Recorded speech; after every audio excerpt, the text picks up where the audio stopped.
just got my new Heidolf rotary vacuum evaporator. We're going to go through the installation and setup. So this is the drive unit, variable speed of the drive, and the heated bath that will warm the flask.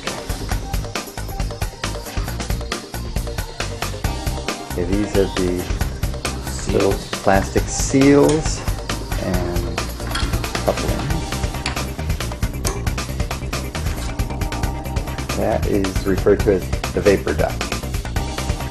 Clamping sleeve. Clip. The plastic sleeve prevents the glass tube to be stuck within the motor drive.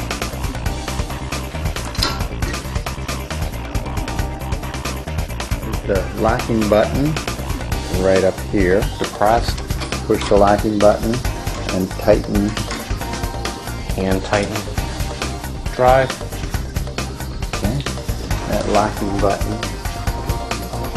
is right there. That seal is what is allowing a vacuum tight seal against the rotating flask and vapor tube. Now you just slip that on and then slip the spring over.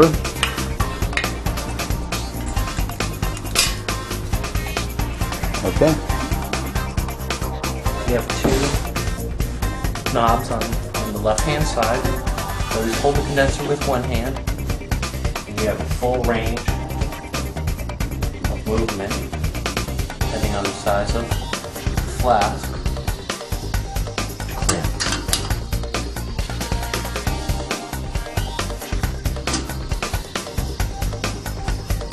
You have pinch clamp now securely locks this in place.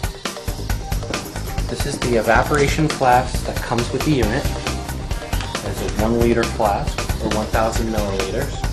This is a keck clip. This clip will clamp the evaporating flask to the vapor tube or steam duct, depending on demonstration. Okay, while you're installing that, perhaps you could tell me, are additional size flasks available for that? Because I think that I'm going to want to run more than a 1 liter sample.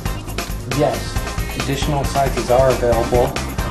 Larger than 1 liter would be 2 liter and 3 liter volumes, which would increase your work capacity of available evaporation. Yeah, okay. 3 liters, 3/4 of a gallon, that's pretty good.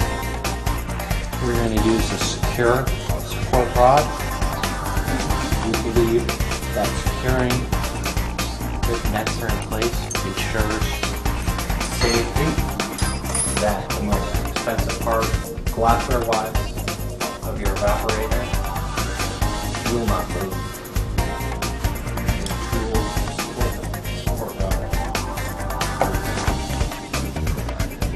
So basically, I'll just run through what this unit's gonna do. We will be rotating this flask in a heated bath. Yes. And therefore creating a lot more surface area for the evaporation to take place. Also, the system will be under vacuum, which will promote boiling or vaporizing of whatever liquid I put in there at a lower temperature. So by reducing the atmospheric pressure, we shift the boiling point. By rotating the flask, we significantly increase the surface area for that liquid to go vapor. The liquid then is going to travel from this flask through the vapor duct up into the condenser area. We're going to circulate a low temperature fluid using one of the PolyScience refrigerated circulators. We'll circulate a propylene glycol through that coil. The vapor hits that coil, condenses, and it will be captured in this receiving flask. We're going to be hooking up a very simple vacuum system to this. an aspirator type vacuum. My memory serves, that little device is the vacuum regulator? Stopcock, manual regulator. Okay. Via hand.